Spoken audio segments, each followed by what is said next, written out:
As we awaken more to who we are and what we can do as a human species, the troubles of this world are manufactured. You realize it's all manufactured. If we were all in our authentic nature, harmony really would dominate this realm. So, Dreamtime, the piece that we're working towards in the Academy, is waking up to our capacity of dreaming the world into being. The pain in your back did not start here, it started in the unseen. So did the trials and tribulations that you face in this life. They started in these unseen realms. And what Alberto taught is that you can clear up, let it come full circle in the unseen realm, and it will never have to manifest in the physical. Hello, everyone, and welcome back to the Shifting Dimensions podcast, where we explore the unseen, the unknown, and the transformative moments that shift our understanding of reality. I'm your host, Jumi Moses, spiritual seeker and metaphysical investigator, exploring the mysteries of existence. On the show today, I have the pleasure of speaking with Christina Zupke. Christina is a consciousness accelerator expert, and she has a unique approach to advancing the spiritual gifts of healers, starseeds, and new paradigm wayshowers by unwinding intuitive blind spots and assisting them in reclaiming the power of their dream time. She is also the founder and director of the Light Body Academy, a global online academy that is dedicated to empowering our awakening world. Christina, welcome to Shifting Dimensions. It's such a pleasure to have you here on the show. Oh, thank you. Thank you for having me, Jimmy. I appreciate being here. Of course. So I want to start off by learning more about you. You do such amazing work, and just listening to the podcast that you've been on, I can tell that you know exactly what you're talking about, right? You're really an expert in this acceleration and consciousness and metaphysical world. Before we even get into that, I just want to know, like, how did you grow up, right? And how did that lead you down this path in the work that you're currently doing? I think had a very normal upbringing. Grew up in the 70s, single mom, coming from my mom's family were very well, they came from a rural area. I had this joke where I said there's three paths for someone to take in my mom's side of the family. It's you're either a preacher, a soldier, or a farmer. That was pretty much the career choices. So very humble people. Growing up, I kind of had this sense that I didn't really fit in with with the bigger community because I had thoughts and I would consider things in very different ways. I remember around 5 years old, I was sitting in this church pew just thinking about what was going on. I just had Sunday school with my favorite Sunday school teacher, and I was feeling really good. And I had this epiphany just drop in, and I realized that, and as a 5 year old, there's no logic here. It was a knowing. And the knowing was that no one there really knew God. And it's a strange thought for a 5 year old to have. Right? So I was in this really beautiful expanded state, and that just dropped in. And it really stuck with me. It didn't make any sense. And I didn't carry that as a 5 year old. It was just a knowing that was there. And as I walked forward in life, I realized that there was a lot of things that were sideways or reversed than how our true nature is. And my mom, an intellectual, she was the first one in our family to ever go to college, and she would just release me from a lot of the conservative values that we had about the growing up in a Christian household. So I realized I just naturally questioned things. If it didn't feel right in my bones, I would ask, and she gave me the allowance to ask. And then she would just share her own thoughts. And she liberated me a lot from certain ideas that really troubled me. So I was a kid like that. And then I worked on the farm. I did a lot of hard labor as far as cleaning stalls and taking care of animals and doing all this stuff. And then my dad was a military man. And that was interesting because that was like a juxtaposition of the two mentalities. And his side of the family taught me a lot about just the US is very different than the rest of the world, you know. And I learned about a lot of war and turmoil.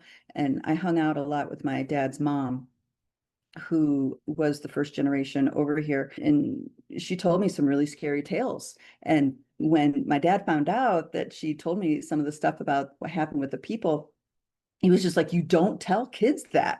And she's just, what do you mean you don't tell? This is the reality of what they need to know. And she also taught me divine feminine. She was a devout Catholic, and she prayed to the Mother Mary 3 times a day. And it was a strange concept to me because I was like, wow, this other side was so different. So growing up, there was all these contrasts, and it made me question things. So I think as I started, my awakening process started to happen, I already had that foundation to question everything. Like, it's okay to question things, and how I think things are isn't necessarily how it is. And I was also deeply dissatisfied with society in the world, because there was all these arguments and battles going on socially and all this other stuff, and it didn't make sense. Like, why is this a problem? Why? And so I had to carve my own path. And that's pretty much how I got my independent nature of all of doing this. Thank you for sharing that. I relate so much, so deeply to everything that you just said in terms of questioning, especially that story that you had at 5 years old, just that profound knowing that people didn't fully understand God in the right way.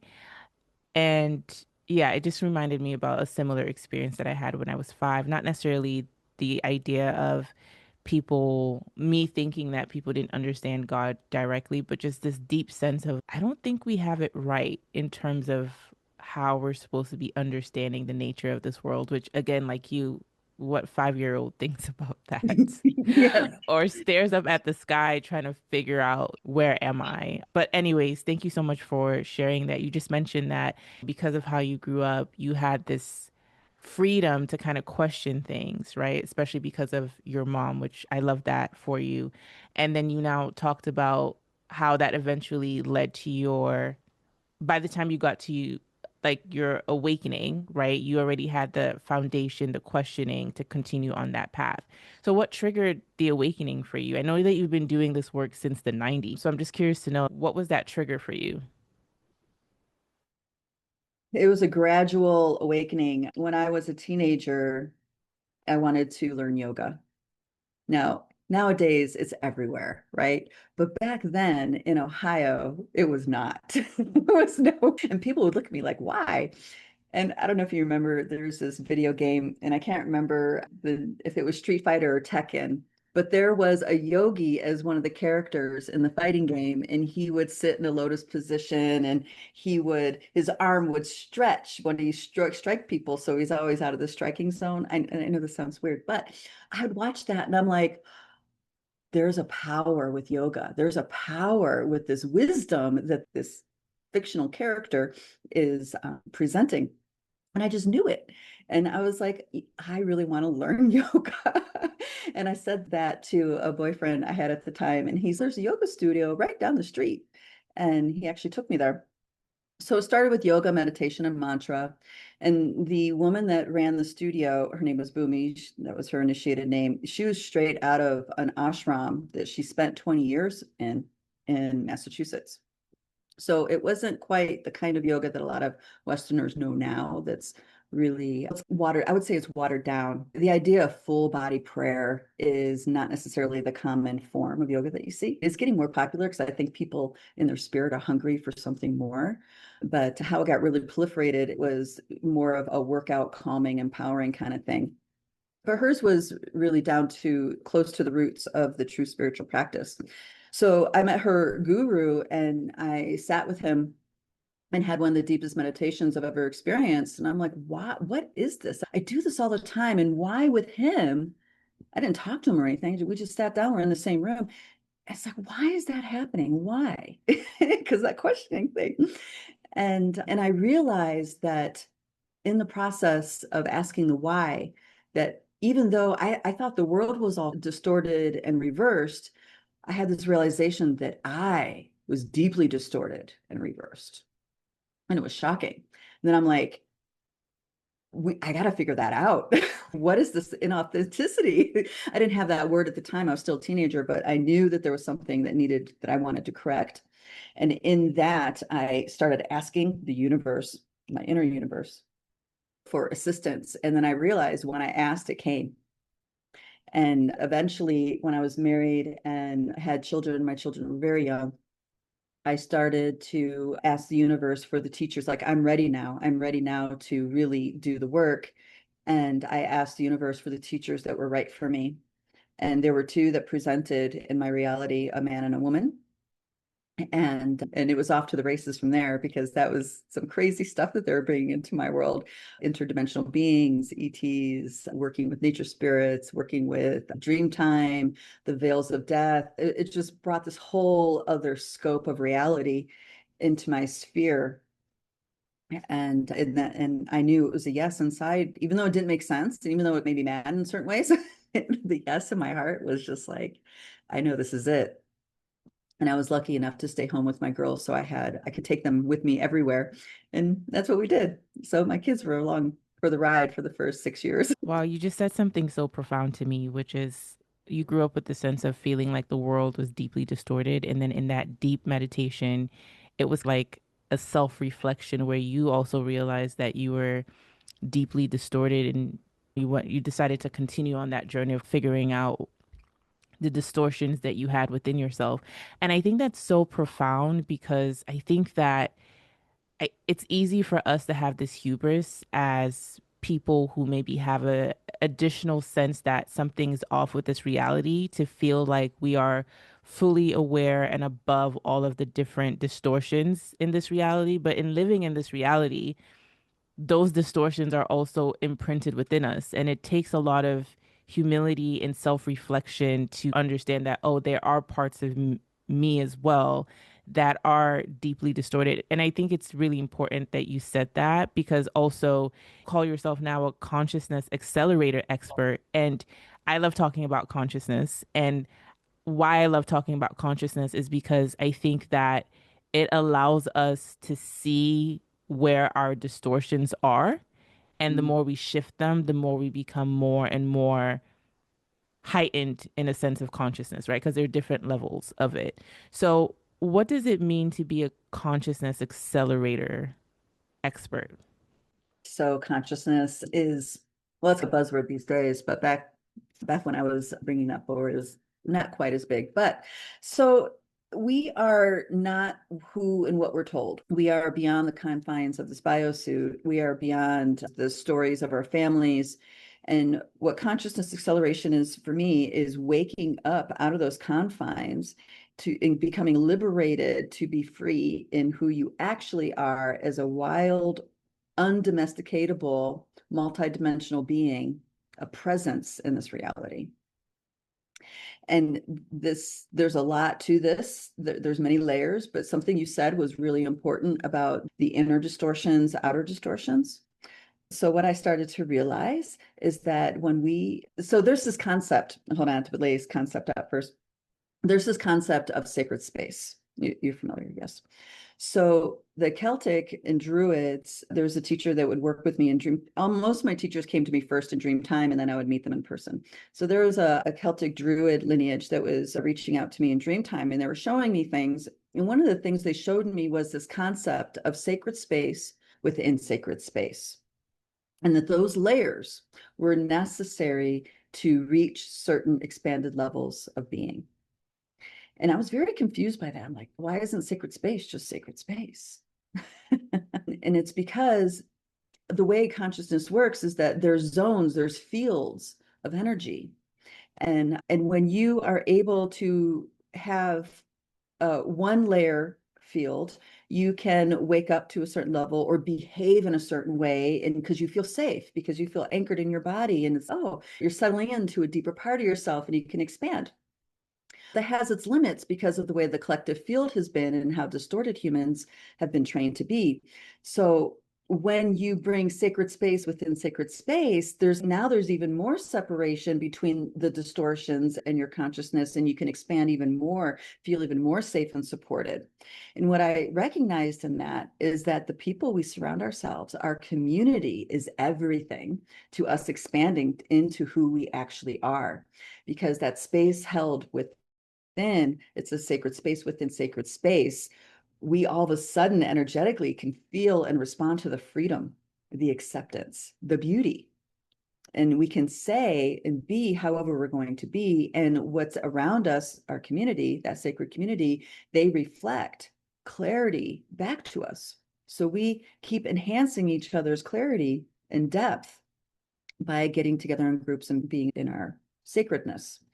So that lesson of the sacred, those nesting dolls, was like the very first understanding of how these nesting dolls work. And I've been running with that ever since, because once I realized, oh my gosh, this is a collective deal. This is not an individual. That time of the guru on the mountain, the enlightened master on the mountain, holding up certain fields for humanity is coming to an end. And of course, later I encountered different immortal masters and elders that confirmed this is actually part of the awakening process, is that the gurus on that level are leaving this realm, and it's up to us, the collective, to hold the space. Hopefully I answered that. And yeah. I'm mind blown. And I'm mind blown because this is extremely affirming. And I think I got a similar download, but it wasn't in the way you just described it. So, this idea of the multi-layered sacred space, because I think about consciousness quite often, and I'm currently taking 2 classes on consciousness, actually. So, I had been thinking about putting together a blog. I feel like that's like the nudge I've been getting.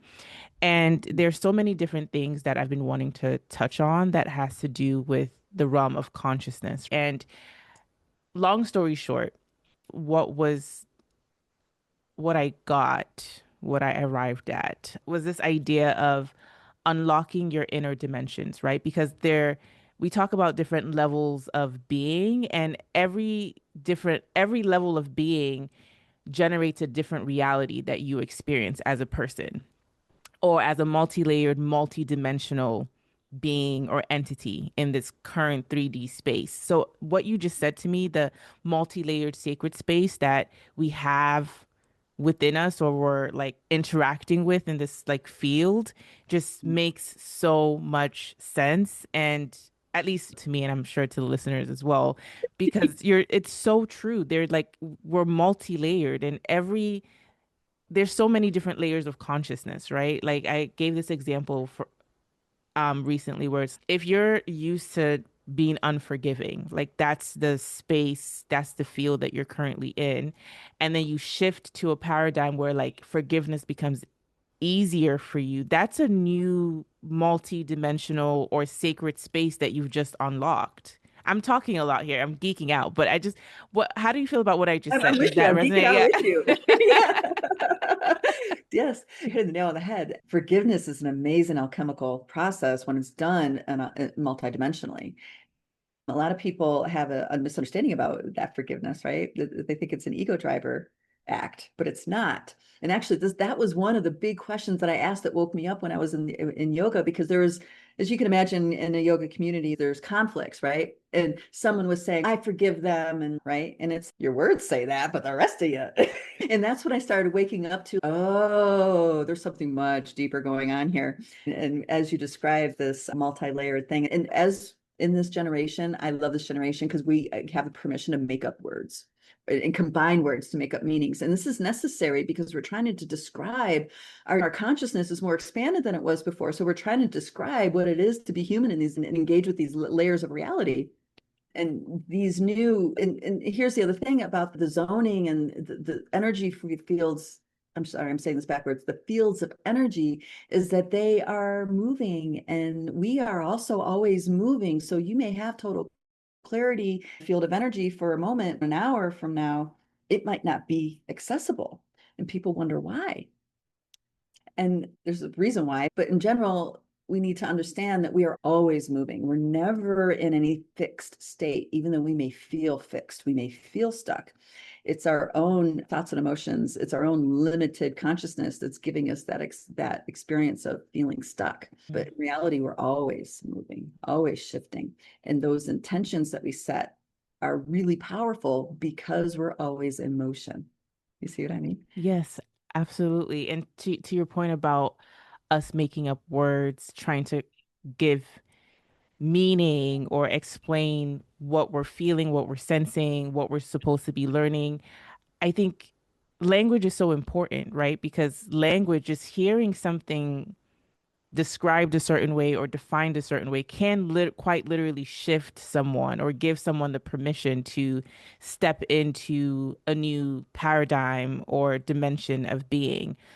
So I just wanted to touch on that. And I would love to know, like you mentioned something really important where it's like we can have access to a certain field that's very grounding, very peaceful. We feel like we're floating in a high frequency, and then an hour later, it feels different. Why does that shift happen? All right. So we're always moving. We're in constant motion. And our state of being, there's a few layers here. I'll stick with the more surface ones. We're always thinking and feeling, and we're always expressing, whether we realize we're expressing or not. And what happens is that the fields within fields, some fields can't support other kinds of fields within it. Okay. So in your home, in your sacred space, it's a lot easier to have the access certain things because you've cultivated that. Go into nature and you're going to have a whole nother level. Go to some place where it's really busy and chaotic, that's not going to be so easy. Okay, because the field is very different. The field within fields is not supported. It's not to say that you can't do it in amongst chaos, but takes a lot more mastery.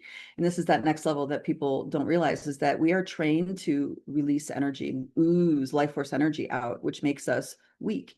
And it also makes us, you can call it, we get we get feelers out. Say we really want to understand what's happening, or we really want to know something or have control or whatever. We send all these little energetic tendrils out.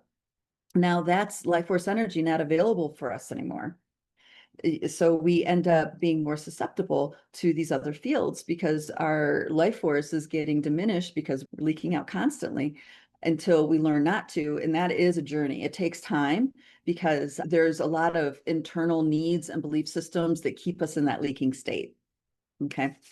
Empaths know exactly what I'm talking about, where you feel a certain way and then you go with a group of people or a friend or a family member, and all of a sudden you're resonating with them more than yourself. Okay, that's because we have a deep-seated need to make sure that other people feel comfortable with us. But what that does is it dishonors our frequency and what we need to feel stable and solid in those times of interaction. So that's an unwinding, because you can tell yourself that. I can tell people and they can intellectually know that, but it doesn't change the fact that it happens. Right. And that's what we do in the academy is flip the script on that, understand how to stop leaking that energy. Where do you rest inside of yourself?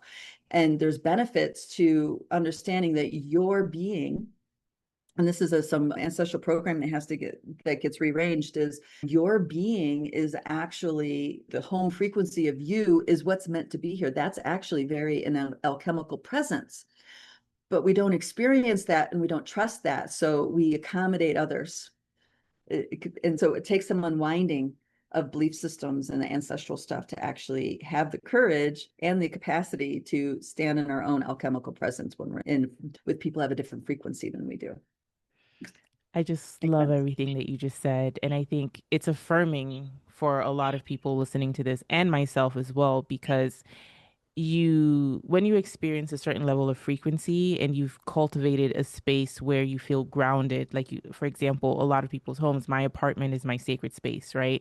I feel very grounded in the space most of the time. Even when people come visit me, they're like, this place feels like home. I feel very comfortable. So I've curated that energy, that frequency here. But when I go out of my space sometimes and interact with other people, I get frustrated with myself because I'm like, why do I feel so angry? Why do I feel so insecure. Why am I so triggered? Like I'm above this. I thought I like worked through this, but it's like, no, Jimmy, you've been in your home comfortably for 2 months and having very minimal social interactions. And now while you're around people that you do love, your energy is now being intertwined with theirs, and there's like that, what you said, that leaf with, not leaf, sorry, that Leaking energy. leaking energy where you're like leaking out your energy source or life force energy without even realizing it. And I just think that's powerful. Again, with all these topics we can continue to go deeper and deeper, but I really do want to switch gears now and talk about dreams, because you do a lot of work with Dreamtime and helping people navigate that. First and foremost, since we've been talking about sacred spaces and multi-layered dimensions, what is the dream realm? Like, what dimensional plane is that on? On many. It's on many. All right, so we'll go into some more traditional shamanic understandings. There's this understanding and just so you guys know, you and the listeners know, is that my training, when I called forward those teachers way back when, there was a man and a woman, and they're both deeply initiated shamanic masters in their own right. And at the time added version to shamanism, but they were there and they were rocking my world. I'm like, okay, this is it. Alberto, the gentleman, he was deeply rooted into Andean teachings and the teachings of the jaguar shaman and of the jungles. So that was the more traditional. Barbara was definitely less traditional, but still rocked my world. So that traditional understanding is that there's a lower world, middle world, and upper world. And the lower world looks a lot like this realm, but it's denser and it's what we would perceive as beneath. And then, of course, we have the middle world, everybody's familiar with. And then we have the upper world, which also looks a lot like this world, but it's an octave higher. Okay, so in the dream, you have access to all those worlds at once. And true mastery as a being that has mastered the multidimensional capacities is awake and functioning on all three levels at once. Okay. Now I'm saying this as the masculine teachings because the masculine teachings are much easier for the Western mind to touch and perceive. To go into Barbara's teachings, it's way, way more Alice in Wonderland, which I love, but we want people to have an understanding that empowers them today. Mm. So who you are on a below the surface is, if you can be in touch with that, along with who you are in the here and now middle realm world, and fully in touch with who you are in the upper world realm in the here and now, that is a being that has mastery of this reality. When you're dreaming, so our body is designed to do homeostasis. Homeostasis is the number one function. Everything that our body dedicates energy to is around that, right? And homeostasis is not just physical health. It's mental, emotional health, and it's spiritual health. In order to access dream time in a way that is beyond the crisis management, so to speak, of homeostasis, you have to build the layers of your energy field. You have to rebuild the architecture, make it stable so you can traverse at will wherever it is that you want to go and whatever you want to work with. Okay, for the listeners, just to clarify, because when you talk about the lower world, middle world, and upper world, are these physical spaces or are these mental states? Like in psychology, they talk about the subconscious mind, the conscious mind, and so on and so forth. So, would that be synonymous to different mental states, or are these actual potentially physical spaces? States of being. Yeah, they're states of being. So once you get out of the three-dimensional realm and the 2D realm, there is no time and space. Okay. Or 4D, 5D, right? Time and space works very differently. 5D time is cyclical and 4D time is linear. How do both those kinds of time exist in the same moment of experience? So this is where we start getting to Alice in Wonderland stuff, where reality is not what we think it is. And the Western mind in particular has a very difficult time letting go of the mental field and logic in order to feel what it is to experience these worlds in a way that is empowered, because what often happens is that people want to understand before they make the leap. And unfortunately, it's the opposite. It's like the heart call is telling you to make that leap. It makes no sense, but you must leap. And it's only afterwards, when you digested the energy and everything that happened in that leap, do you actually understand. Wow. And that's the opposite of what most people want to do. Oh, yes, 100%. I think we are using the idea of the Western world, everything is very materialistic. We need to be able to measure it. We need to be able to prove it, et cetera, et cetera. But when you start talking about different states of being and you're getting into the non-physical aspects of life, which I think those forces are more dominant than the physical aspects of life. Again, everything's about balance. When you start getting into the non-physical or metaphysical aspects of life, you can't measure that. It's, I don't want to say curated chaos, but it's just, there are just so many things going on that it's not easy to try to reduce things in by measuring them, if that makes any sense. Yes. Okay, I love everything you're talking about. So the lower world, middle world, upper world, these are states of being that we have access to in dream time, which is a realm that is around us at the moment. And you said something about how someone can master all of those worlds or states of being. What would that look like, someone mastering that in dream time? Okay, I got a great story. I have several, but this Yay. one particular story I really enjoyed because it wasn't it, I really, so when I tell people about my personal experience, they're like, oh yeah, but you perceive these things, and it gets dismissed. So I like to share stories where it's a normal human. So way back in the day when I was younger, one of the people put on my path was a macrobiotic chef and a healing guy.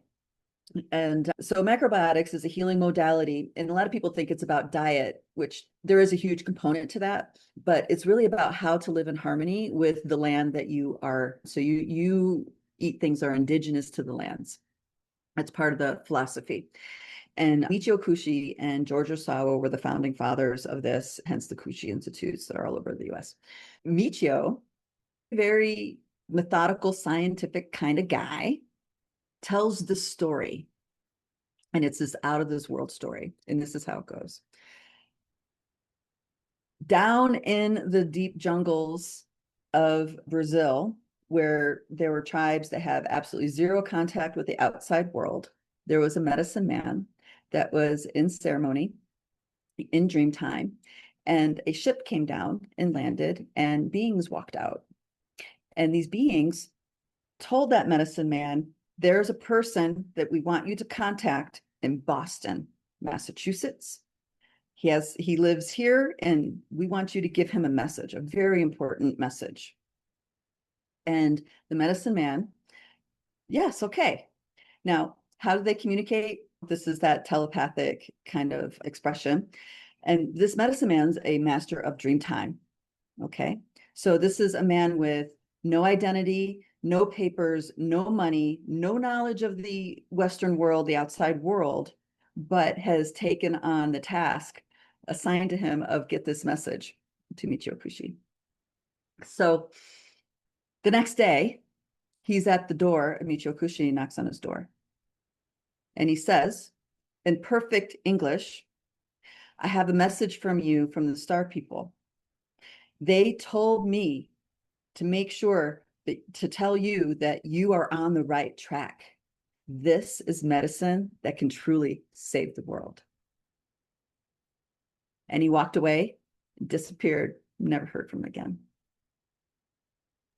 What? That's what it means to be a master of these three realms. Okay. Wow. Take a minute to digest. Yeah, I'm digesting that. Wow. How's this possible? Yes, that's literally what I'm thinking, and that's why I'm at a loss for words. So it sounds, Let's start off with reality is not what we think it is. yes, of course, of course. And I guess, okay, so to taking that example, the mastery, if we were to try to explain it, right, would be being so connected or so deeply intuitive that what in your dreams or the messages that you see in your dreams can also be validated in the waking world. Is that a fair? I hate trying to explain things because a lot of this is ineffable, and I understand that, but we're having a conversation about it, right? So I think people who are listening are going to be like, okay, so how does that really show mastery? When you are awake to who you are on these three levels, and you've built that strong, clear energy field and the layers, you play by a different set of rules, completely different set of rules. And all of these tales that we've heard about the Sidus and the different masters and the things that they can do are actually standard capacities for every human. But we're so far away from ourselves, we can't do it. And this is why I do what I do, because as we awaken more to who we are and what we are and what we can do as a human species, the troubles of this world are manufactured. You realize it's all manufactured. If we were all in our authentic nature, harmony really would dominate this realm. So, Dreamtime, the piece that we're working towards in the Academy, is waking up to our capacity of dreaming the world into being. Okay. So the Barbara Handclough work, right? The Barbara's work with the multidimensional mapping. Now there's more than 9 dimensions, but the work that she did was proliferated, called the Alchemy of 9 dimensions. And what she lays out is that the unseen realm creates and holds in place this realm. So if you really sit back and think about that, the wart on your thumb, the pain in your back did not start here. It started in the unseen. So did the trials and tribulations that you face in this life. They started in these unseen realms. And what Alberto taught is that you can clear up, let it come full circle in the unseen realm, and it will never have to manifest in the physical. And then we take it a next level. It's okay, so that's wellness, that's staving off dis-ease in certain ways. Now, when we're not dealing with the things that hold us back or challenge us, what do we do as beings that soar? What does that look like? And this is where the Western mind really shows its dysfunction. Take 10 people, ask them, what do they want? What do they truly want? Most of them will not be able to tell you, or what they do tell you is what they are told they should want. Money, success, freedom, status, blah, right? But in our hearts, there's different things that we want. And it's a process even to get to that, let alone how now do I embody that frequency to dream it into reality. So we are working through a lot of things, and this life is a gift. Every single human being, I know there's a lot of suffering and other things in the world, and this is all true, but there's fields of energy that are right next to each other. We, right now, in this paradigm shift, we have the opportunity to transcend, heal, alchemize millions of lifetimes of accumulated inertia and generation upon generation of healing. That's right now, this life. So this is a very special time. This is very unique. 20 years ago, you could not do this. 20 years from now, you might not be able to do this. Why? Would we I get say better? might. I say might because nothing is set in stone. People have this idea that there's things that are set and things are set and it's going to happen. And it's not true, because we are constantly shifting and moving, and our thoughts and feelings navigate. So everything that we take action on, that is what decides our trajectory. So our thoughts and feelings govern our actions. Okay. So that governs the trajectory. People talk about the bifurcation of timelines and all this stuff. And it's, to me, where I'm perceiving this in the dream time, it's like, that's a very limited understanding. There's a lot more happening here. There are infinite numbers of timelines that we can choose in any moment right now. It's not just a polarity thing. It's just that the polarity game of our collective field is used to manipulate and limit how we see and think we like that. How's that saying go? Between a rock and a hard place. That is the benefit of having a polarity way of thinking. When we're in Dreamtime, when we're working with Dreamtime, it's like we can create whatever additional doorways we want. It just needs to be sourced from the truth of who we are. The truth of who we are is powerful. Our essence, your alchemy, my alchemy, it's powerful when we can have that field accessible and we're anchored in it. Wow, The Dreamtime opens the doors for all of that. You can really tell where you are as far as your own spiritual path goes by, well, number one, if we're sitting here, can you listen to your heartbeat? We're really trained to be in the mental field, which is a lot louder than the heartbeat. But if you can take a breath and settle in your body and you can feel the okay, this is your practice is helping you develop more awareness of things that are beyond the mind, because the heart is the gateway to everything beyond the mind. Okay. There's also gateways within the body that gives us direct access to other dimensions. We could talk about, I don't know if that's interesting. I really love the dreaming the world into being, so we understand that every single human has a vote on what gets created in this reality. It's not about who is in charge of the power structures. It's not about the hierarchy. It's not about the systems. These systems are put in place. I don't know how far out you want to go, but these systems are put in place by beings that are not necessarily in harmony with the earth, the Pachamama, the Mother Earth. They're working out their own things. And this is where we start getting into galactic lineages and our true history and all this other stuff. And this has been, thank goodness, preserved very well by the indigenous elders of the different lines here. And they preserve it not just for themselves, they preserve it because they were told, they were instructed that this is going to be necessary for the survival of humanity in the coming times and during the paradigm shift. So it's a gift of love for all of us to even be able to hear and be aware of these stories. Yes. I'm in awe with everything that you're saying because I've had countless conversations similar to what it means to be a multidimensional being, what that really means. I've had conversations about dream time. I've thought about these subjects deeply, but I will say I get very excited when I hear someone express it in a way that unlocks a deeper understanding within my being. And I think the knowledge that you're sharing today is just amazing. There's so many quotable things that you said. And I was like writing notes as you were talking because I'm like, this is so good. But I guess to try to keep the conversation on a path where people can follow what we're talking about. That's the job of me being the host of the show because I want to go off the rails as much as possible. And we will continue to go off the rails a bit. But there's something that you mentioned, right? Where you said that once someone is able to master their authentic blueprint and nature, they play by different rules, right? Because they are tapping into fields that when you're cut off from your authentic nature and who you really are as this multidimensional being, you may not necessarily have access to. And that's why we're having this conversation. That's why you do the work that you do.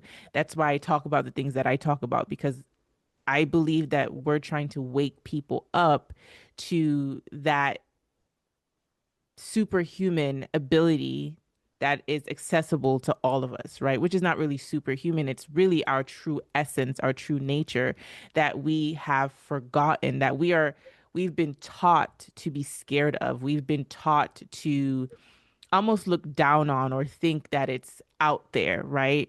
So I think that's very important. The other thing that you mentioned is this idea of being able to heal not just ourselves, right? Because a lot of things start with this in the spiritual realm, and dream time can help us heal things, but also just healing in general. Once you heal yourself, right, whether physically, mentally, emotionally, or spiritually, that reverberates to your lineage or the other lifetimes that you're having. And I was thinking about, I'm so happy that you mentioned timelines because I wanted to ask you in the dream time world, in the dream realm, can we access different parallel lives because I've been having a lot of dreams where it almost feels like I'm in a parallel version of myself. And even in this current timeline, which we're always shifting, we don't even realize that we're shifting. But in this current timeline, I think back to myself 5 years ago. And I remember myself 5 years ago, I would have moments of just feeling like I transcended whatever mental or physical blocks that I was feeling at the time. And those moments of transcendence would continue to make me work towards like healing, whatever that looked like. And I had the epiphany the other day that I was like, oh, I think this version of myself was actually transmitting back to that other version of myself because this version of myself is existing. And it's almost, there's this telepathic, or I don't know how to explain it, No, I got you. connection I that I'm hear having. And even now I can sense, quote unquote, I put quote unquote when talking about the future, because again, everything's happening all at once. But you. I can also sense my future self like talking, like I'm healing from my future self being already healed or transcending something, which is strange. Okay, I'm Yeah. talking a lot, but please jump in. But I'm excited because what you're talking about is actually a really advanced shamanic technique. Okay. So here's what I hear in what you're saying. And thank you so much for laying it out because I think a lot of people can connect with that. A lot of people like us, right? So our perceptions, what I hear in this is that the perceptions that you have been and habitually in are getting opened and liberated. So you can actually perceive something that it is not the who you think you are, that is potentially in another timeline, another dimension. And what we don't realize as humans is that our perceptions are so narrowed. And as we open up, this is why we need new language, because as we open up, we realize, oh my gosh, there's so much more than linear time. That's just like one little sliver of this reality. There's all this other mystery stuff going on. And who we are, who you think you are, is this tiny little thin bandwidth of who you actually are. And when you're shown yourself in a parallel lifetime, or even as a whole nother being, or even you're shown and you know that's you, but it's not you, it's like it's breaking through the barriers in your subconscious. It's breaking through the barriers, right? But this part about the future informing the now, this is huge. Actually, this is a great topic to be on because it does relate to Dreamtime. So up until now, humanity has been repeating the past, patterns of the past over and over again. There's a lot of mystical reasons why, there's a lot of power over dynamics, beings, there's reasons why. We don't need to get into the why, but we need to I do want to put words to what's happening right now, is that as we awaken, we're no longer confined by that inertia. We're recognizing who we are beyond, like what you're talking about, these parallels, these other senses, right? Which leads to different choices and different actions. Ancestral alchemy, working with nature spirits, working with all these beings in the unseen realm, or what we might call dream time, unhook us from the inertia of the past. So that inertia is not pushing our subconscious to repeat what has already been. Okay, that's ending.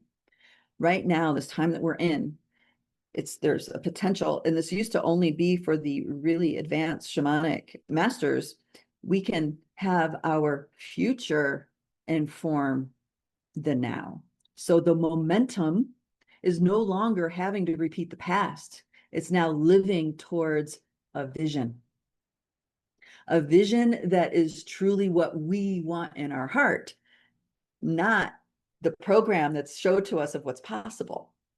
This is how we're doing it as a collective species. And it's naturally happening. What I hear and what you're saying is just naturally happening, which I think is amazing, amazing.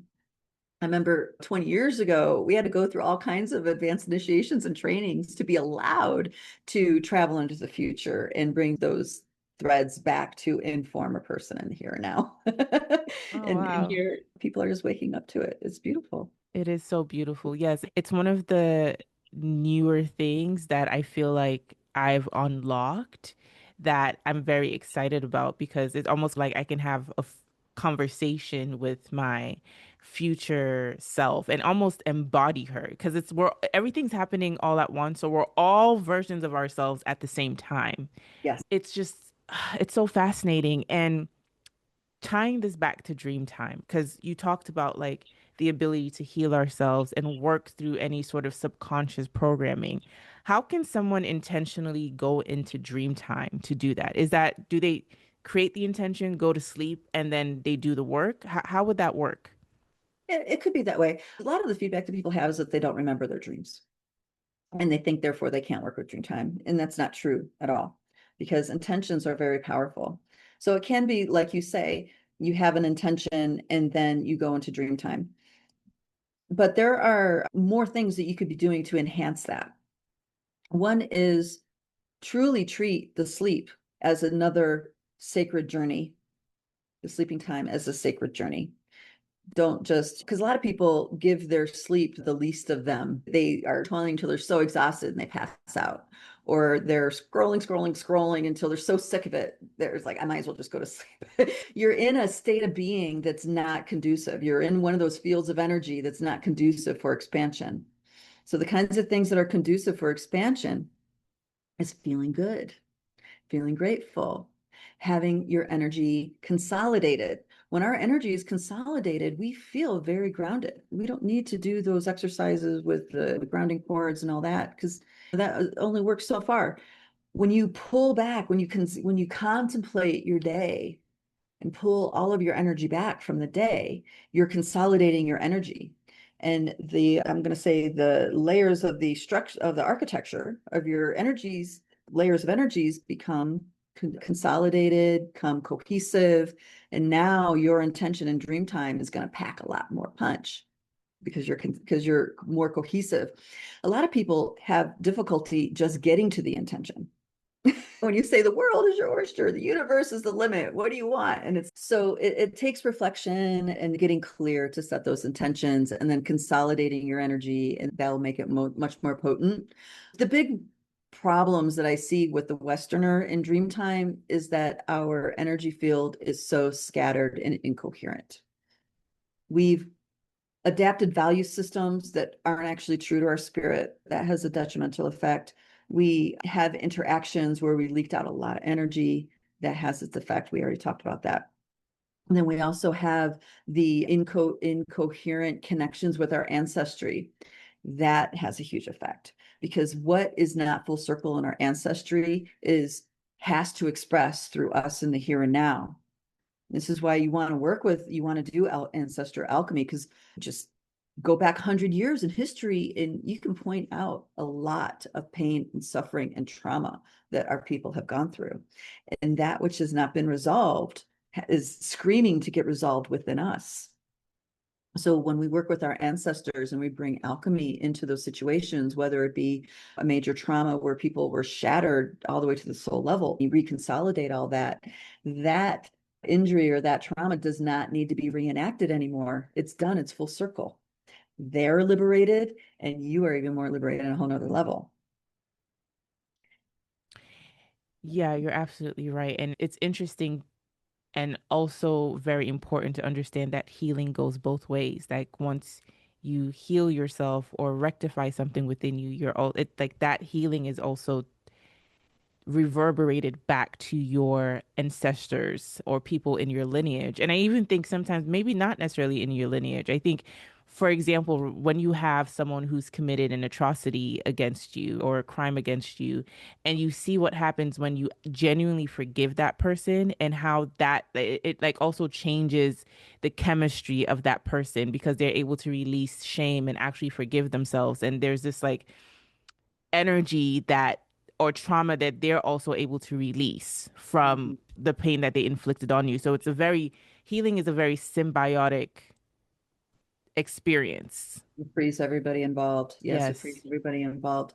And we see this is what we need to wake up to, the dynamics of the unseen realm and how it impacts us. Mm. This is what it is to expand consciousness to become multidimensional. You understand that by holding a grudge, it's affecting you. And you can take that to a whole nother level, understanding that everything happening in this reality is showing me what's alive inside of me. So the words that you used in the beginning is like they committed atrocity, they did something against you. Now, if you take that to the next level, it's okay. We agreed for them to do that so I can see something about myself. that takes you to a whole nother level inside. Now you understand that you're transcending the programming of the fourth dimension of the collective field. So the polarity field, good, bad, right, or wrong, and we always, people, the value system of Westerners anyway, always want to be on the right. They want to be right. Don't be wrong. But we learn through adversity. We learn through aversion very much. Like when people are trying to figure out what they want, they have to go through and learn what they don't want before they start asking the right questions about what they want. So we actually learn a lot by being wrong. We learn a lot by being in that at that opposite polarity. So that realization I was just talking about, under feeling and connecting with this idea that being has agreed to do this, whatever this is, to we perceive it as to me, but it's really for me, so I can wake up to something. Now your perceptions, your thought forms, and your mental field is that much more liberated from the confines of polarity thinking. You see what I mean? So Yeah. it's like you get liberated on such a deep level. This is what I mean. You start working in a whole nother set of rules. They're not, and it's gradual, right? You can't just rip the Band-Aid off, unfortunately, though many of us would want to. But we need to gradually do this because our biosuit is, like you said, the chemistry, all that stuff has to catch up with what's happening in a consciousness level. And so when you wake up to big things on a consciousness level and you become very liberated and free, now there's a detox process that needs to happen with the physical body. Okay. So all this stuff ties together. Your behaviors, your lifestyle, your attitudes, all of that ties into the dream realm and how you're engaging and your ability to touch your authentic self, your ability to know what your heart call is and then have the courage to go after it. It's like all of this plays together. There are So going this idea that, see, we don't realize until you do, and it has to be an experience. We could talk about it until the cows come home, but sorry, it's an old expression. And the thing is about this is that when we shift something really drastic inside, immediately that change is observed externally. Now, it's a hard concept to grasp until it actually happens to you. And once it happens, everything changes because you realize, wow, I was actually holding that toxic dynamic in place by something inside of me. I was doing that. And then once you release that, unwind it, the blind spot comes off and you recognize, oh, I'm done with that now, truly. I'm done with it energetically. I'm done carrying the energy pattern. And now, and you don't really know until it stops happening. You don't really, that feedback loop has to confirm. And there's something else that happens that we check things off the list. Oh yeah, I worked on that. I'm done with that. We're vast, infinite beings. We're not Yes. done until we're done. And you never know. You literally never know. Yes, because you said we're constantly shifting and we can experience one type of frequency and think that, oh, we've achieved something by getting to a new level of being, and then we can quickly start experiencing a lower frequency that we thought we had already moved past. We're constantly shifting. It's about being able to call your energy and your power back to you. And I think sometimes when I have conversations with people, and when I think about this for myself, the idea that, okay, I got into an agreement with someone or I was put in a situation to learn something, whether or not anyone can conceptualize that or believe that or accept it, I always tell people that it boils down to I want to keep my energy and not continue to leak it. And how do I move forward in a way that I don't keep giving my energy and my life force energy to something that hurt me or disappoint me by making myself a constant victim in that situation, because that is very disempowering. Staying in a victim mindset keeps it makes it harder for us to actually transcend whatever limitations this reality has laid out for us. So, yeah, I just think that was a very good point. And okay, so we've talked about being able to heal in dream time and the multidimensionality of the dream realm. I want to get more specific about different types of dreams, like precognitive dreams, for example, or visitations from loved ones. Yes. How should we interpret those dreams? What do they mean, especially when we get visits from loved ones that have passed on? Okay, so there's a couple things that need to get framed up here. Upper, middle, lower world. We'll use that language. Okay. Ancestors can be in the upper or lower world. It doesn't mean that some are in hell and some are in heaven. That does not apply at all in this concept. So our ancestors hold elemental awareness for us, cellular memory, all these things. We have this. So when we die, all right. So when we die, so we have this concept of going into the light. Okay. So going into the light can mean many things. In most cases, it's talking about that being going into the light and they're going back into the reincarnational cycle. Okay. That because it goes back into the reincarnational cycle in an unconscious way, that's not considered going home to God. That's staying in a certain, in that 4D field. Okay. I know this might trigger a lot of folks, but on a multidimensional shamanic level, this is reality. Yeah. So when they're in that field, they're very close to your consciousness when you're sleeping, because Dreamtime opens up and we habitually, we sit in the energy fields, in the fields of energy that we habitually occupy. It's a habit. Okay. And they, having known us, know exactly how to reach us. They know that feeling, the signature. And you can tell when it's a loved one or another kind of being, because there's something that really is different that stands out about that dream. And there's usually a much stronger either visual or feeling that comes from the interaction. Okay. Something that touches you deep inside your spirit when it's a loved one. Other beings also make contact with us in our dreams. And that is a similar kind of thing. Now, most people, most of humanity, when they dream, they stay in the human realm. So they stay within that 4D field, okay, that collective field. They don't necessarily go beyond the human realm, mostly because they don't know they can, they don't know to. So this is why in the Western world, we put a high value on dream interpretation. We want to interpret the dream to know what it means. And of course, it's a desire to know thyself, so totally understandable. But the real power of a dream is that you have access to the energies that are creating your reality, which is beyond the human realm. So this is where you want to cultivate a relationship with your guides. I call them your entourage because they can help you get past the human realm, where even many souls don't go when they die. Okay. Go past the human realm and pull forward the encodements that are the structure, the light structure of that other reality. Those kind of dreams are very different. They feel different. You'll notice that some are super vivid, some are really triggering, some give you a wonderful movie, but not a lot of feeling. There are all these textures to them. Okay. A lot of people in the Western world, they believe that lucid dreaming is dream mastery.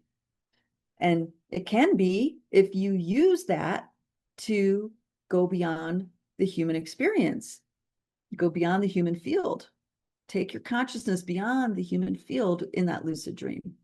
But most do not. They either use it to find the overlap between the waking world and the sleeping, which is what a lot of our government has done. This is, I don't know if you're familiar with the different DARPA programs, but they've studied sorcerers of the old days and recognized how they were mastering reality was because they know those doorways on where the waking and the sleeping overlap. Okay, you could do that. What's that do? Give you power over things, power. You know what I mean? It's a power game. When you're pulling realities from beyond the human realm, you're taking it directly from creation, which just as our true nature, our true spirit, when we're in our expression, it serves all life. It's the benefit of all beings that these energies come through, and you can create and make manifest. So when you have a lucid dream, for example, this is actually an old teaching that I didn't realize until I spoke it in a group, and one of the gals there has been in a really advanced training for many decades with the Buddhist. But in a lucid dream, what doesn't occur to people is that you meditate in that lucid dream. That is how you'll get beyond the human realm and get to those layers of the quantum where you can pull forward realities into this reality. You can create things, and you're creating it directly with your, what people might call their higher selves. Oh my gosh, this is so good. So this is going into understanding doesn't matter. The Right. Western mind is convinced if I understand, I'll get it. But when you're working with your multidimensional nature, the understanding doesn't matter. It's all about the feeling and the impulse. Yes, absolutely. And it's very frustrating, I have to say, for a lot of Western minds. Yeah, yeah, of course. And yeah, sorry. I'm just taking in everything that you said because it's It's, interesting because I tend to enjoy these conversations the most after I record it and I'm listening back on it to produce it because I actually even hear things I didn't hear the first time while recording it. Because as the host, I'm hearing what you're saying, but I also have to think about follow-up questions and how to guide the conversation. So I've just been enthralled with everything that you're saying because I remember listening to a podcast with this actor Terrence Howard, and he was on the Joe Rogan podcast. oh yeah. And I listened to that podcast twice, but everything he said was extremely fascinating. He's vibrating on a level that I think a lot of people are catching up to because people were making fun of him and stuff after that conversation. But there was something that he said that when he was younger, he had this dream where he was led to a door and he opened the door because somebody had asked him, I think Joe had asked him, like, how did you get this information to start Yeah. to run with? And he Yeah. shared that dream. And I just remember being like, interesting. So he got all this knowledge in the dream world. And it was like almost like it was planted. And I just was like, I need to experience that. But I was like, that's so cool. I did it. And so this is the first time I'm really understanding how that could have happened. Again, using that lower world, middle world, upper world states of being within the dream realm. And the middle world sounds like the human world, right? Like you said, when a lot of people dream, they're not able to get beyond that. I'm assuming the lower world is more like maybe nightmares and stuff like that. It can be actually, this is all right. So in the work with the elders that Alberto brought forward to work with us, they talked about something called the Pachacuti. Is that right now we are living in the world upside down. And when things are all in harmony and straight up, then there's harmony, there's balance, there's nurturing and sustenance for all beings. Okay. So that lack experience is not there like it is now. But what we don't realize is that that has real ramifications to where are we creating from? Okay. So reality, we have this idea that when I say going beyond the human realm, instantly you're thinking upper world, but that also means lower world as well. Okay. And because we have been taught this understanding of hell, underworld, death, all this stuff, and we're afraid of it, we imagine the lower world being really dark, which it does have dark places to it. It absolutely does. I'm not saying it doesn't, but I'm just saying the true nature of it in relationship to us is reality starts in the lower world. It starts there. The Mayans actually talk about this, and not a lot of people have know about the Popol Vuh, but the Mayans, the ancient Mayans, the ones in the golden era of the Mayan reality started in the underworld with an ancient crone. That's how all reality, she's actually the one in charge of everything that's unfolding, that consciousness, which Mm, is totally backwards from how the teachings are here in the Western world. But when you start understanding that creation, number one, reality is not what we think it is, and where things come from is not where we think it comes from. You know what I mean? There's all these ways that we think the reality is operating, and it's not. And I don't know if you ever watched Seinfeld way back in the day. That's no, I've seen clips of it, but I never watched it. I think I don't know if I would have even be able to watch it. My dad probably would have turned it off because I was too young. Yeah, date myself here. So there's a character in that show. His name's George Costanza. He's a short, bald, fat guy that like always has things happen to him all the time, and it's never great stuff. He's a pessimist. And then one day he wakes up and decides it's opposite George Day. And what he was going to do is he's going to do the exact opposite of what he thinks he should do. And he starts doing that. And he has the most amazing experience that day.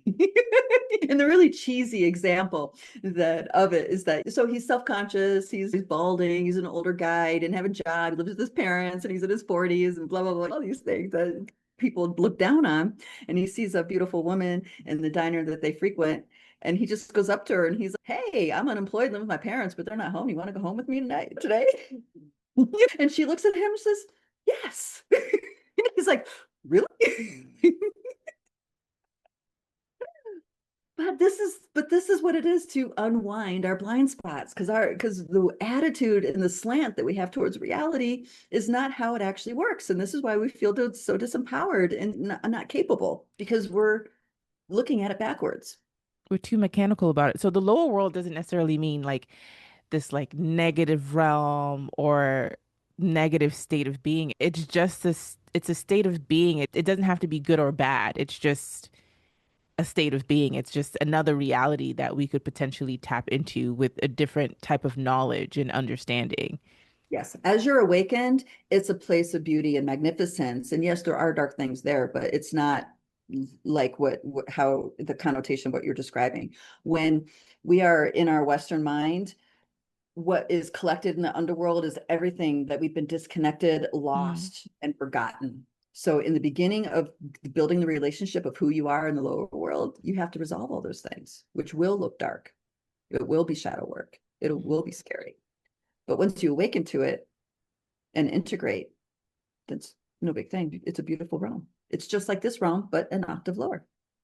fascinating. You mentioned this idea that when we see our loved ones come visit us in our dreams, usually that means that they've gone to the light, found themselves back into the reincarnation loop, which I have heard of that theory before. And I always ask this question to most people because this is something I'm still trying to work out for myself. And it's this idea of reincarnation.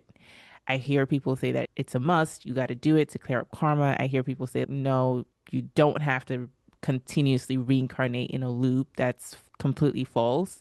So, what are your thoughts on reincarnation and this idea of us having to come back over and over again? And are you also implying that because we're having these visitations from our loved ones who've crossed over to the other side but might be coming back, are you implying that we can't, our loved ones who maybe bypass the reincarnation loop and are actually in a realm that is synonymous to heaven wouldn't come into our dreams?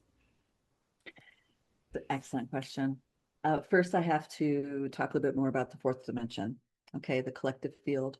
The fourth dimension is where linear time exists. So this is where you would get the perception that there are past lives and future lives because it's linear.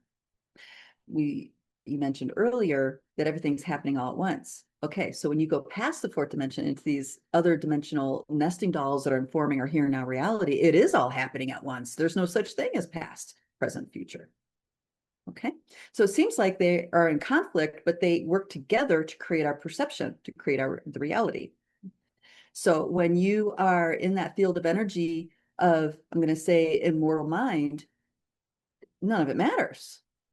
But when you're in a field of energy of the 4D field, it's very important to be right or wrong. Okay. And people really, there's an energetic attachment to it. All these layers, though how they are conflict with each other, they all work together. Okay. So it's always an and. So when we track in groups and we perceive in groups, there's never oh, it's not this, it's that. It's an and. So because we track dreams, and dreams are holographic, and one little speck can have many dimensional impacts. Okay. One little scene can have many dimensional impacts. So the afterlife is a similar way. Whatever we believe. So the 4D field is held together. The reason why it's so blinding, it's held together by our belief systems. So whatever we strongly believe, that is exactly what we're going to experience when we leave our bodies and are in that place of in between. So if you strongly believe that You're going to leave your body and you're going to go and meet St. Peter at the pearly gates. And he's going to measure if you are a good person. He's going to say if you're going to heaven and hell. That's exactly the kind of patterning you're going to experience. Now, you don't actually, what is heaven, right? This is what is not properly taught to us to understand what's what. So reincarnation was meant in the beginning to be an option. And you don't always have to reincarnate in the same place in the universe. You can incarnate in any place where you're a frequency match. So you can have a lifetime here in this solar ring, and then consciously go through the realms in the afterlife and decide that, okay, now I want to be a water being in the Sirius star system or the Palladian star system or Orion. You can choose. If it's a frequency match, you can do it. But we're completely left in the dark to who we really are and how the unseen worlds work. So we are flying blind in a really big way in the afterlife. And death rites is a major part of our work too, because you can unwind a lot of these blind spots and people can choose to go into the true light of home, which is what people would say, go back to God, and completely bypass the reincarnational cycle. But that takes awareness. You see, it really takes an awareness to understand the choices before you. Now, what's beautiful in the traditional indigenous tribes is that there's this concept of singing your beloved home. So you would light a candle, sit with the body, or even actually it's beyond time and space, can be done anytime, but you can hold in your awareness the light of home, the light of creator, and sing a song with your beloved in mind. And that the frequency of those sound waves and the intention of your heart will pave the way for them to find their way home. So we're not taught that in the Western world. We're in the deep Sangoma traditions and stuff. Yes, of course, we know this, but most do not. Most are not exposed to that kind of teaching and understanding. When you're without a body, you're not in the linear time in the same way. So a beloved may have passed 20 years ago and you have a dream about them today. The message was given to you 20 years ago, but you're receiving it today because now this is the frequency match, that this is what the intention is meeting its mark. Let's say it like that in the dream time. And again, this is only perception of a particular lens, because as soon as you go into the outer, what I call them outer nesting dolls, it just means less dense. Then it's a different perspective completely. And all the words that I just used to describe this interaction don't apply. But the human mind operates and understands the fourth dimensional perception of things. And so that's why I talk about it this way. When you say things, it's not a rule. It's only talking about the lens that you're perceiving through.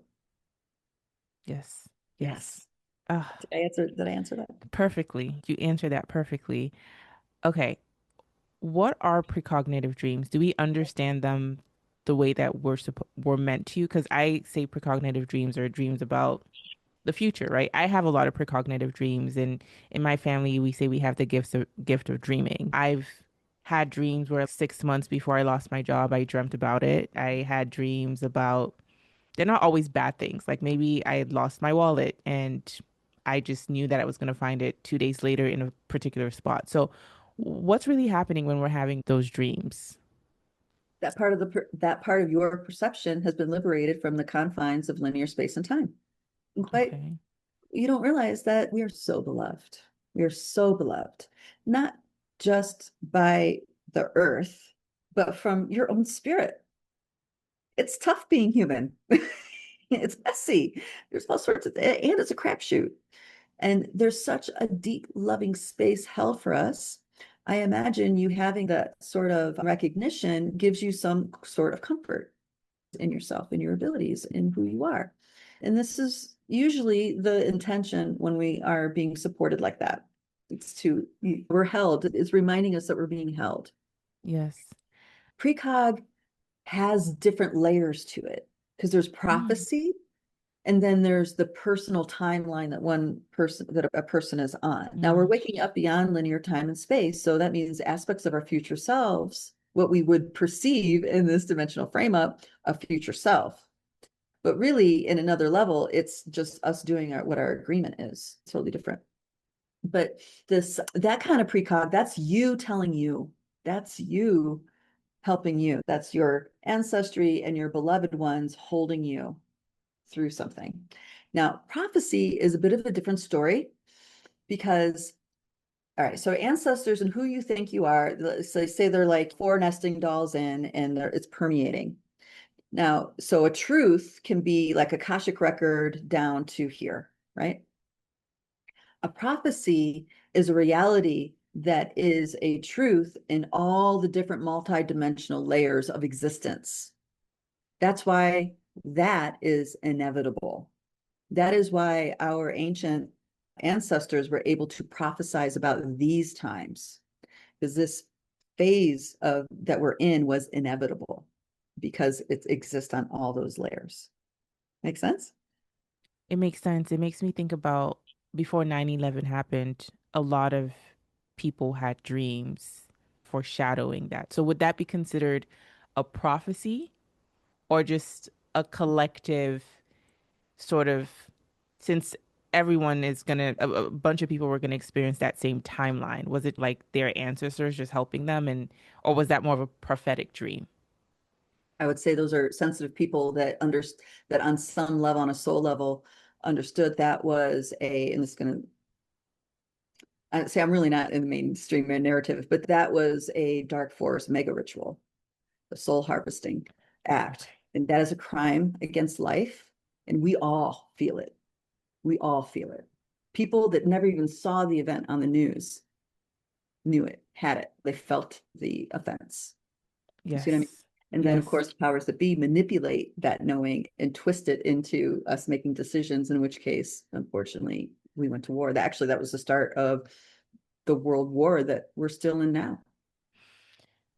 Wow, there's so much there that you said that I want to ask questions about, but I will end up keeping you here for 4 hours. So maybe we can have that conversation separately because I was going to ask to, or I was trying to figure out if I should ask this or if this would like deviate the conversation where it's, you talked about prophecy and things that are supposed to happen, but I was going to ask, are there things that aren't supposed to happen that are triggered, right? Are created to cause disharmony?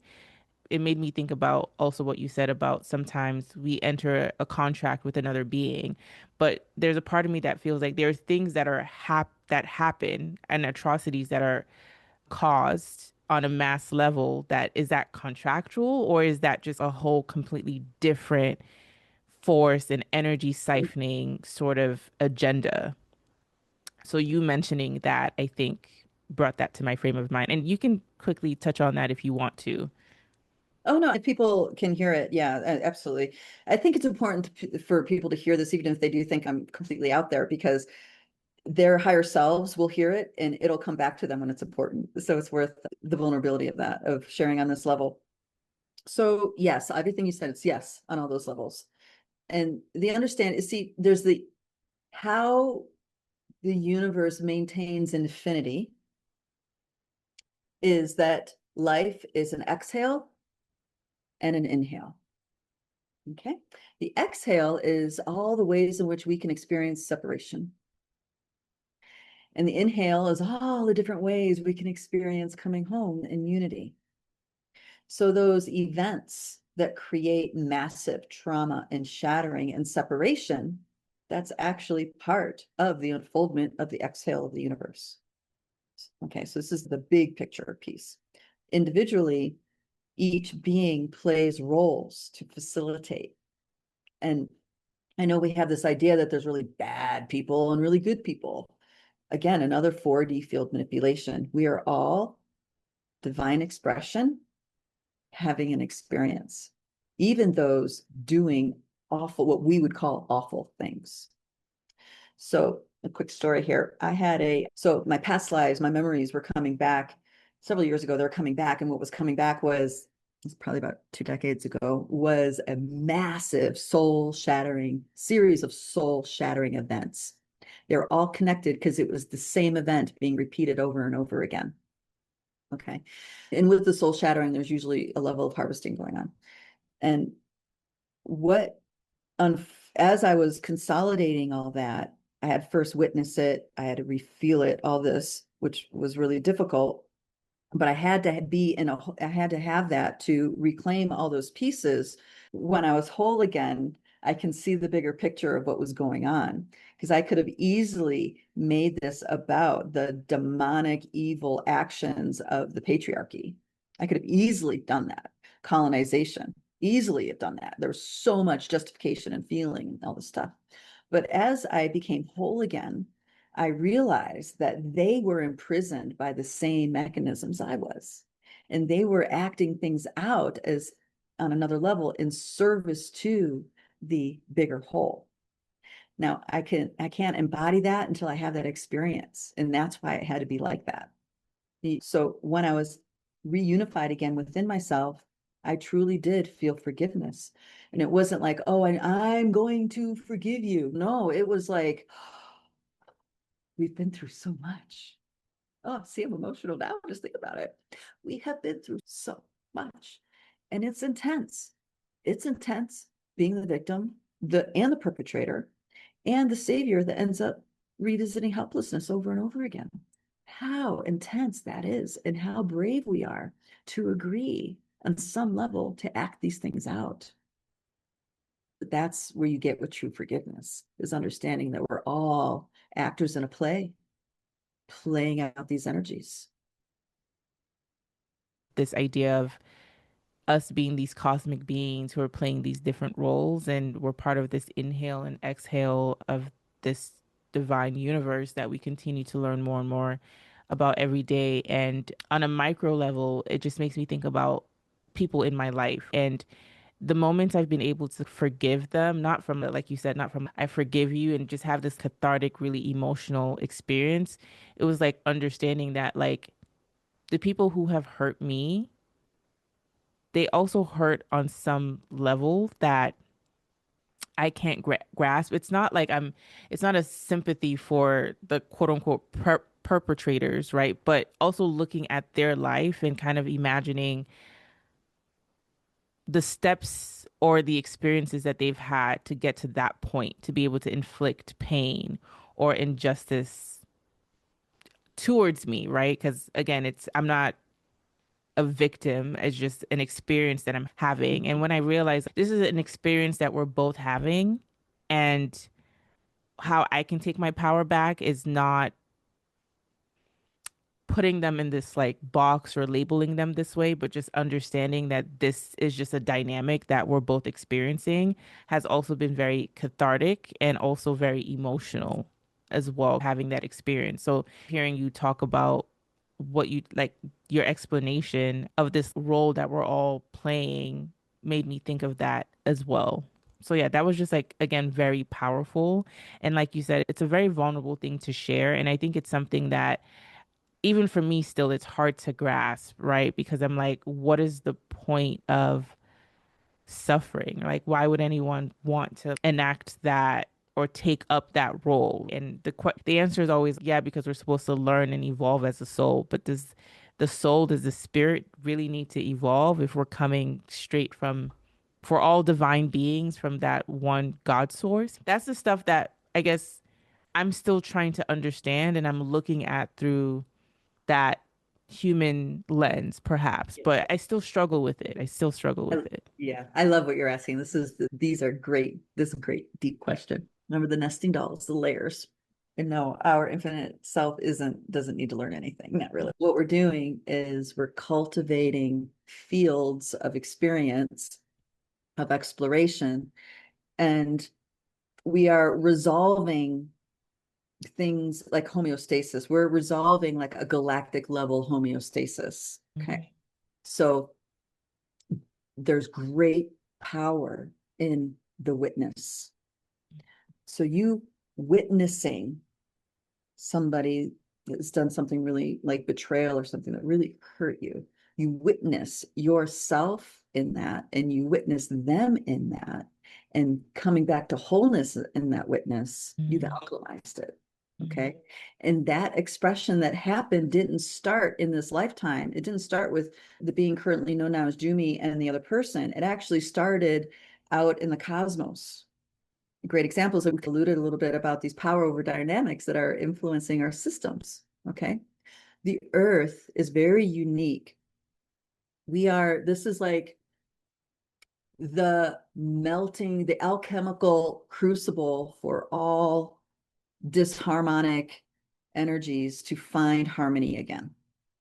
So crucible is a vessel that transformation happens. And that's what this planet is. So these beings that have come and done the power over dynamic, we too are expressing that consciousness because they're literally keepers of some of the realms that we too also occupy. Okay. In indigenous teachings, there's this understanding that the human is a keeper of this realm. We are tasked. This is why we're so powerful here. We're so impactful. We are tasked of maintaining the quality of this realm. Now, many will argue that we have not done such a great job. I think this is true, but we're not the only ones. The beings that are the keepers of the fourth dimensional realm also have not done such a great job. And we are in this here and now window alchemizing all that. And I'll just say out loud, like this concept of the Dracos, the reptilians, right? You're familiar with this. A lot of people want to make them the wrong and the enemy. It's okay. Yes, they've done atrocious things. And what did Jesus say? The thy who has no sin cast the first stone, right? We don't understand that they're here, part of our biosuit experience, so it can be alchemized and harmonized and bring out that power of witness and forgiveness to the field. And now in that, they can too come home and find themselves. So there's a narrative about something called the Orion Wars, where there was great suffering and pain and all this stuff, and all of that ripple effect here. And it is here where we alchemize all that and we bring peace and harmony, so to speak, to all of the outer world. And we do that because we did it here. I got it. I got it. I think I just had an epiphany, and I don't think I can put it into words because, like we alluded to throughout this conversation, it's that there's certain things that are relate to us that it we don't they can't be explained. They're just known. And I'll say this briefly because I'm still working through it, but just hearing you say that, there's just like this knowing that it's this whole good and bad thing is not about God or coming from this divine source. It's if there is a divine source that we all come from and we decided to do our own thing, and maybe we've decided like we've created a lot of disharmony. We're just working to, like you said, alchemize that and rectify a lot of that disharmony that we've also as spirits have had the free will to carry out. And it's not necessarily has to do with a god or our lack thereof divinity or being connected to that. But again, I feel like there's still more percolating, and I'm getting a download actively, so I just need to sit with it. But yeah, I understand or I would like overstand. to put words to something because I'm also getting downloaded too as we talk. And I didn't say it, but because it seemed like maybe it was out in left field, but I think it might be relevant, is that we are existing far beyond this body. Mm, We have nesting dolls of who we are.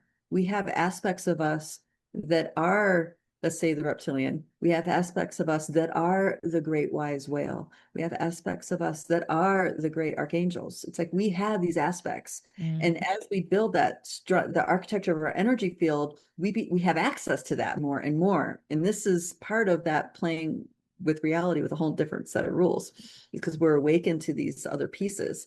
So there are perceptions that we can't necessarily touch through our human eyes, but we can remember ourselves in another form, whether it be a Draco form or an angelic form or whatever, and then we can all of a sudden touch it with our perceptions, what we're trying yes. to get to.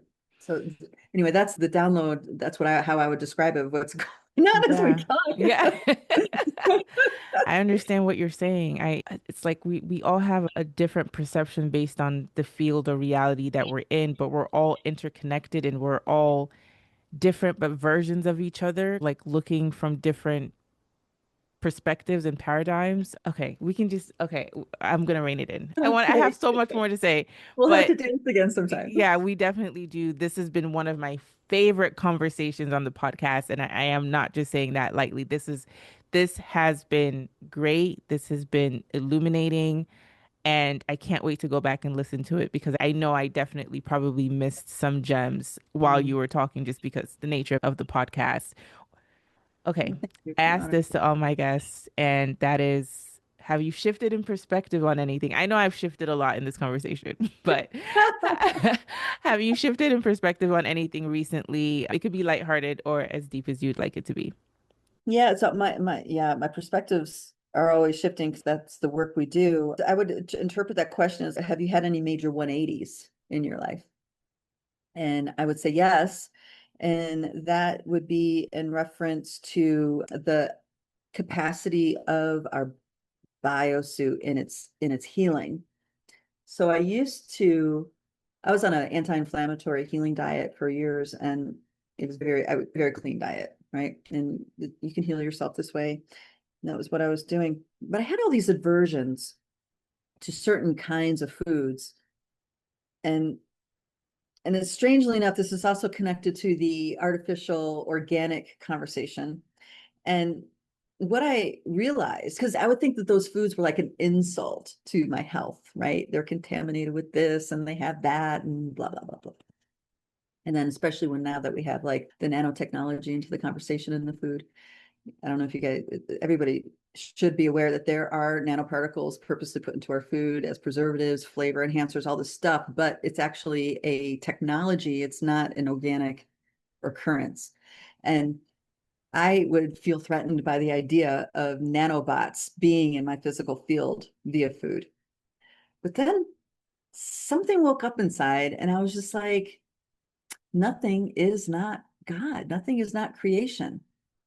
And I realized that with that came that epiphany that our DNA is so ancient that we've experienced this before. There's certainly a memory inside on how to alchemize this. And then it occurred to me, we can just give our body permission to have command of these nanobots, shut them down, activate them, whatever. We, as an infinite being in a biosuit, can do that. So that was a major 180 that I had because before I was feeling threatened. We have to detox. We need to do this. We need to do that. And there's a lot of people that are on the board with me on that. And this was as a result of a healing journey I was on. Anyway, that's my epiphany, my 180. I swear to God, I don't even know what to say. I'm blown away because this happens quite often, but this one I think is the most coincidental experience that I've had in terms of shifts. So I realized that I will have a shift and then I'll have a guest on the podcast and I'll ask them what their shift in perspective is. And we'll almost align where I maybe had the shift 2 months ago and they're bringing it up again. But I kid you not, this particular perspective that you just shared, I came into knowing couple weeks ago. I'm not even Oh, exaggerating. It okay. wasn't necessarily an apples to apples of thinking about it in terms of nanotechnology, but it's just this idea like we don't have to be afraid of any type of food. And we're so powerful that what is meant for harm, we can override that for Mhm. with our biosuit and spiritual awareness.